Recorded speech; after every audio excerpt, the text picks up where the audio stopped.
ओम श्री गणेशाय नमः। ओम श्री गणेशाय नमः। ओम श्री गणेशाय नमः। ओम नमो भगवते वासुदेवाय नमः। ओम नमो भगवते वासुदेवाय नमः। ओम नमो भगवते वासुदेवाय नमः। ओम नमो नारायण।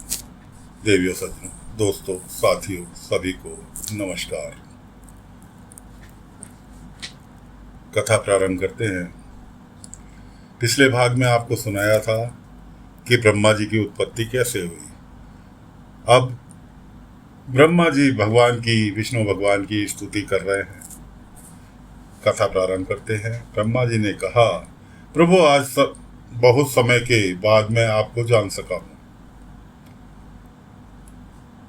कैसा दुर्भाग्य की बात है कि देहधारी जीव आपके स्वरूप को नहीं जान पाते। भगवान, आपके सिवा और कोई वस्तु नहीं है। जो वस्तु प्रतीत होती है वह भी स्वरूप सत्य नहीं है, क्योंकि माया के गुणों के शोभित होने के कारण केवल आप ही अनेक रूपों में प्रतीत हो रहे हैं। देव, आपके जिस शक्ति की प्रकाशित रहने के कारण अज्ञान आपसे सदा दूर रहता है। आपका यह रूप, जिसके नाभि कमल से मैं प्रकट हुआ हूँ, सैकड़ों अवतारों का मूल कारण है। इसे आपने सत्पुरुषों पर कृपा करने के लिए पहल पहल प्रकट किया है। परमात्मन, आप जो आनंद मात्र, भेद रहित, अखंड तेजोमय स्वरूप हैं, मैं इससे भिन्न नहीं समझता। इसलिए मैं विश्व की रचना करने वाले होने पर भी विश्वातीत आपके इस अद्वितीय रूप की ही शरण ली है। यही संपूर्ण भूत और इंद्रियों को भी अधिष्ठान है। हे विश्व कल्याण में मैं आपका उपासक हूँ। आपने मेरे हित के लिए ही मुझे ध्यान में अपना यह रूप दिखाया है। जो पर पापात्मा विषयासक्त जीव है, वे ही इसका अनादर करते हैं। मैं तो आपको इसी रूप में बार बार नमस्कार करता हूँ। मेरे स्वामी, जो लोग वेद रूप वायु से लाई हुई आपके चरण रूप कमल कोश की गंध को अपने कर्णपुटों से ग्रहण करते हैं, उन अपने भक्त जनों के हृदय कमल से आप कभी दूर नहीं होते, क्योंकि वे पराभक्ति रूप डोरी से आपके पाद पद्मों को बांध लेते हैं। जब तक पुरुष आपके अभयप्रद चरणामृत को आश्रय नहीं लेता, तभी तक उसे धन, घर और बंधुजनों के कारण प्राप्त होने वाले भय, शोक, लालसा, दीनता और अत्यंत शोभ आदि सताते हैं, और तभी तक उसे मेरे पन का दुराग्रह रहता है, जो दुख का एकमात्र कारण है। जो लोग सब प्रकार के अमंगलों को नष्ट करने वाले अपने श्रवण कीर्तनादि प्रसंगों से इंद्रियों को हटाकर लेश मात्र विषय सुख के लिए दीन और मन ही मन ललित होकर निरंतर दुष्कर्मों में लगे रहते हैं, उन विचारों की बुद्धि देव ने हर ली है। अच्युत उपक्रम और प्रजा को भूख, प्यास, वात, पित्त, कफ, सर्दी, गर्मी, हवा और वर्षा से परस्पर एक दूसरे से तथा कामाग्नि और दुस्सह क्रोध से बार बार कष्ट उठाते देखकर मेरा मन बड़ा खिन्न होता है। स्वामिन, जब तक मनुष्य इंद्रिय और विषय रूपी माया के प्रभाव से आपसे अपने को भिन्न देखता है, तब तक उसके लिए इस संसार चक्र की निवृत्ति नहीं होती। यद्यपि यह मिथ्या है, तदपि कर्म फल भोग का क्षेत्र होने के कारण उसे नाना प्रकार के दुखों में डालता रहता है। देव, औरों को तो बात ही क्या, जो साक्षात मुनि हैं, वे भी यदि आपके कथा प्रसंग से विमुख रहते हैं तो उन्हें संसार में फंसना पड़ता है। वे दिन में अनेक प्रकार के व्यापारों के कारण विक्षिप्त रहते हैं, रात्रि में निद्रा में अचेत पड़े रहते हैं। उस समय भी तरह तरह के मनोरथ के कारण क्षण क्षण में उनकी नींद टूटती रहती है, तथा देववश उनकी अर्थ सिद्धि के सब उद्योग भी विफल होते रहते हैं। नाथ, आपका मार्ग केवल गुण श्रवण से ही जाना जाता है। आप निश्चय ही मनुष्य को भक्ति योग के द्वारा परिशुद्ध हुए हृदय कमल के में निवास करते हैं। पुष्य श्लोक। प्रभु, आपके भक्तजन जिस भावना से आपका चिंतन करते हैं, उन साधु पुरुषों पर अनुग्रह करने के लिए आप वहीं वहीं रूप धारण कर लेते हैं। भगवान आप एक हैं तथा संपूर्ण प्राणियों के अंतकरणों में स्थित उनके परम हितकारी अंतरात्मा है। इसलिए यदि देवता लोग भी हृदय में तरह तरह की कामनाएं रखकर भांति भांति के विपुल सामग्रियों से आपका पूजन करते हैं, तो उससे आप उतने प्रसन्न नहीं होते जितने सब प्राणियों पर दया करने से होते हैं। किंतु वह सर्वभूताद्या असत्य पुरुषों को अत्यंत दुर्लभ है। जो कर्म आपको अर्पण कर दिया जाता है उसका कभी नाश नहीं होता, वह अक्षय हो जाता है। अतः नाना प्रकार के कर्म, यज्ञ, दान, कठिन तपस्या और व्रत आदि के द्वारा अपनी प्रसन्नता प्राप्त करना ही मनुष्य को सबसे बड़ा कर्म फल है। क्योंकि आपकी प्रसन्नता होने पर ऐसा कौन फल है जो सुलभ नहीं हो जाता। आप सर्वदा अपने स्वरूप के प्रकाश से ही प्राणियों के भेद भ्रम रूप अंधकार का नाश करते रहते हैं तथा ज्ञान के अधिष्ठान साक्षात परम पुरुष है। मैं आपको नमस्कार करता हूँ। संसार की उत्पत्ति, स्थिति, संहार के निमित्त से जो माया की लीला होती है वह आपका ही खेल है। अतः आप परमेश्वर को मैं बारंबार नमस्कार करता हूँ। जो लोग प्राण त्याग करते समय आपके अवतार, गुण और कर्मों को सूचित करने वाले देवकी नंदन, जनार्दन, कंस निकंदन आदि नामों से विवश होकर उच्चारण करते हैं, वे अनेकों जन्मों के पापों से तत्काल छोड़कर माया आदि आवरणों से रहित ब्रह्म पद प्राप्त करते हैं। आप नित्य अजन्मा है, मैं आपकी शरण लेता हूँ। भगवान, इस विश्व वृक्ष के रूप में आप ही विराजमान हैं। आप ही अपनी मूल प्रकृतियों को स्वीकार करते हैं। जगत की उत्पत्ति, स्थिति और प्रलय के लिए मेरे अपने और महादेव जी के रूप में 3 प्रधान शाखाओं में विभक्त हुए हैं और फिर प्रजापति एवं मनु आदि शाखा प्रशाखाओं के रूप में फैलकर बहुत विस्तृत हो गए हैं। मैं आपको नमस्कार करता हूँ। भगवान, आपने अपनी आराधना को ही लोगों के लिए कल्याणकारी सर्वधर्म बताया है, किंतु वे इसे और से उदासीन रहकर सर्वदा विपरीत कर्मों में लगे रहते हैं। ऐसी प्रसाद की अवस्था में पड़े हुए इन जीवों को जीवन आशाओं जो सदा सावधान रहकर बड़ी शीघ्रता से काटता है, वह बलवान काल भी आपका ही रूप है। मैं उसे नमस्कार करता हूँ। यद्यपि मैं सत्यलोक का अधिष्ठा हूँ, जो 2 परादरपर्त्यन रहने वाला और समस्त लोकों का वंदनीय है, तो भी आपके उस काल रूप से डरता हूँ।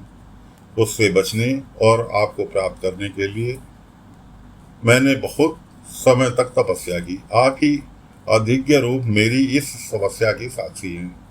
आपको नमस्कार करता हूँ। आप पूर्ण काम हैं, आपको किसी विषय सुख की इच्छा नहीं है, तो भी आपने अपनी बनाई हुई धर्म मर्यादा की रक्षा के लिए पशु, पक्षी, मनुष्य और देवता आदि जीव ध्वनियों में अपनी ही इच्छा से शरीर धारण कर अनेकों लीलाएं की हैं। ऐसे आप पुरुषोत्तम भगवान को मेरा नमस्कार है। प्रभु, आप अविद्या, अस्मिता, राग, द्वेष और अभिनिवेश 5 में से किसी भी के अधीन नहीं है। तथापि इस समय जो सारे संसार को आपने उदर में लीन कर भयंकर तरंगमालाओं से विषुप्त प्रलयकालीन जल में अनंत विग्रह की कोमल शैया पर शयन कर रहे हैं, वह पूर्व कल्प की कर्म परंपरा से श्रमित हुए जीवों को विश्राम देने के लिए ही है। आपके नाभि कमल रूप भवन से मेरा जन्म हुआ। यह संपूर्ण विश्व आपके उदर में समाया हुआ है। आपकी कृपा से ही मैं त्रिलोकी की रचना रूप उपकार में प्रवृत्त हुआ हूँ। इस समय योग निद्रा का अंत हो जाने के कारण आपके नेत्र कमल विकासित हो रहे हैं। आपको मेरा नमस्कार है। आप संपूर्ण जगत के एकमात्र सहृद और आत्मा हैं तथा शरणागतों पर कृपा करने वाले हैं। अतः आपने जिस ज्ञान और ऐश्वर्य से आप विश्व को आनंदित करते हैं, उसी से मेरी बुद्धि को भी युक्त करें, जिससे मैं पूर्व कल्प के समान इस समय भी जगत की रचना कर सकूं।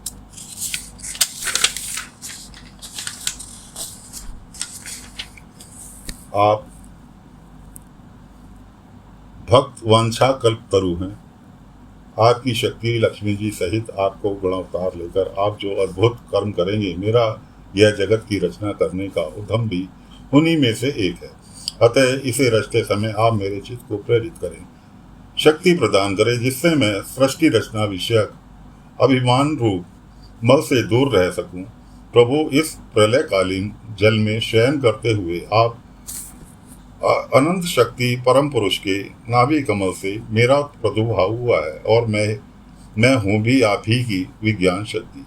अतः इस जगत के विचित्र रूप का विस्तार करते समय आपकी कृपा से मेरी वेद रूप वाणी का उच्चारण लुप्त न हो। आप अपार करुणामय पुराण पुरुष हैं। आप परम प्रेम में मुस्कान के सहित अपने नेत्र कमल खोलिए और शेष शैया से उठकर विश्व के उपद्रव के लिए अपनी समुद्र वाणी से मेरा विषाद दूर कीजिए। श्री मैत्रेय जी कहते हैं, विदुर जी इस प्रकार तप, विद्या और समाधि के द्वारा अपने उपस्थान श्री भगवान को देखकर तथा अपने मन और वाणी की शक्ति के अनुसार उनकी स्तुति कर ब्रह्मा जी थके से होकर मौन हो गए। श्री मधुसूदन भगवान ने देखा कि ब्रह्मा जी इस प्रलय जल राशि से बहुत घबराए हुए हैं तथा लोक रचना के विषय में कोई निश्चय विचार न होने के कारण उनका चित्त बहुत खिन्न है। तब उनके अभिप्राय जानकर वे अपनी गंभीर वाणी से उनका खेद शांत करते हुए कहने लगे। श्री भगवान ने कहा, वेद गर्भ, तुम विषाद के वशीभूत हो, आलस्य न करो, सृष्टि रचना के उद्यम में तत्पर हो जाओ। तुम मुझसे जो कुछ चाहते हो उसे मैं तो पहले ही कर चुका हूँ।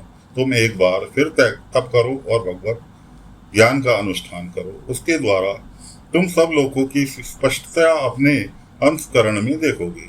फिर भक्तियुक्त और सम्मान चित्त होकर तुम संपूर्ण लोक और अपने में मुझको व्याप्त देखोगे। मुझ में संपूर्ण लोक और अपने आप को देखोगे। जिस समय जीव काष्ठ में व्याप्त अग्नि के समान समस्त भूतों को मुझे ही स्थित देखता है, उसी समय वह अपने अज्ञान रूप मल से मुक्त हो जाता है।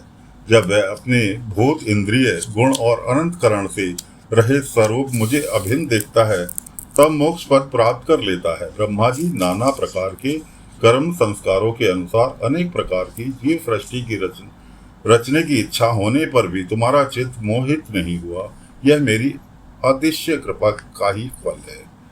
तुम सबसे पहले मंत्राष्टा हो। प्रजा उत्पन्न करते समय तुम्हारा मन मुझ में ही लगा रहता है। इसी से पाप में रजोगुण तुमको बांध नहीं पाता। तुम मुझे भूत, इंद्रिय, गुण और अनंत करण से रहित समझते हो। इससे जान पड़ता है कि यद्यपि देवधारी जीवों को मेरा ज्ञान होना बहुत कठिन है, तथापि तुमने मुझे जान लिया है। मेरा आश्रय कोई है या नहीं, इस संदेह में से तुम कमल नाल के द्वारा जल में उसका मूल खोज रहे थे, तो मैंने तुम्हें अपना यह स्वरूप अंतःकरण में ही दिखलाया है। प्यारे ब्रह्मा जी, तुमने जो मेरी कथाओं के वैभव से युक्त मेरी स्तुति की है और तपस्या में जो तुम्हारी निष्ठा है, वह मेरी ही कृपा का फल है। लोक रचना की इच्छा से तुमने सगुण प्रतीत होने पर भी जो निर्गुण रूप से मेरा वर्णन करते हुए स्तुति की है, उससे मैं प्रसन्न हूँ। तुम्हारा कल्याण हो। मैं समस्त कामनाओं और मनोरथों को पूर्ण करने में समर्थ हूँ। जो पुरुष नित्य प्रति इस स्त्रोत द्वारा स्तुति करके मेरा भजन करेगा, उस पर मैं शीघ्र प्रसन्न हो जाऊंगा। तत्ववेदताओं का मत है कि पूर्व तप, यज्ञ, दान, योग और समाधि आदि साधनों से प्राप्त होने वाला जो परम कल्याण में फल है, वे मेरी ही प्रसन्नता है। विधाता में आत्माओं का भी, आत्मा और स्त्री पुत्र आदि प्रियों का भी प्रिय हूँ। देह आदि भी मेरे लिए प्रिय हैं, अतः मुझसे ही प्रेम करना चाहिए। ब्रह्मा जी, त्रिलोकी की तथा जो प्रजा इस समय मुझ में लीन है, उसे तुम पूर्व कल्प के समान मुझसे उत्पन्न हुए अपने सर्वदेव में स्वरूप से ही स्वयं ही रचो। श्री मैत्रेय जी कहते हैं, प्रकृति और पुरुष के स्वामी कमलनाभ भगवान सृष्टिकर्ता ब्रह्मा जी को इस प्रकार जगत की अभिव्यक्ति करवाकर अपने उस नारायण से रूप से अदृश्य हो गए। विष्णु भगवान गायब हो गए जल में से, जहाँ शेषनाग की शैया पर विश्राम कर रहे थे, सो रहे थे। ब्रह्मा जी ने जगाया, स्तुति की और विष्णु भगवान ने उन्हें उपदेश दिए, जो कि आपने भी सुने। और उसके बाद विष्णु भगवान वहाँ से गायब हो गए। तो दोस्तों, फिलहाल 9वां अध्याय ब्रह्मा जी की स्तुति विष्णु भगवान के लिए समाप्त होता है। कल फिर नया अध्याय 10वां अध्याय लेकर आपके साथ जुड़ेंगे। आज्ञा दीजिए। ओम नमो भगवते वासुदेवाय नमः। ओम नमो भगवते वासुदेवाय नमः। ओम नमो भगवते वासुदेवाय नमः। नारायण जय जय गोविंद हरे। ओम नारायण नारायण जय जय गोपाल हरे। नारायण नारायण जय जय गोविंद हरे। ओम नारायण नारायण जय जय गोपाल हरे। ओम नारायण नारायण जय जय गोविंद हरे। ओम नारायण नारायण जय जय गोपाल हरे।